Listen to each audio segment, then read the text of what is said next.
Džiugu, kad aišku pratęsėm pergalių seriją.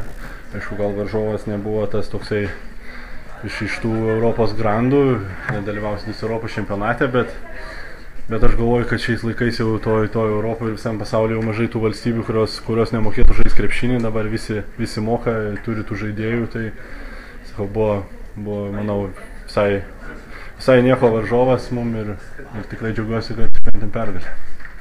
Klausimai, prašau. Ar slidu buvo aikštėje žaisti?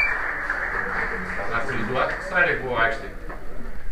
Visada sunku žaisti. Slidu.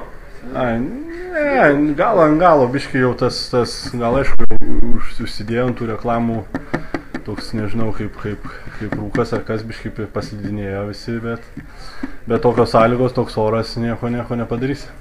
Ką turim, tą turim, taip žaidžiam.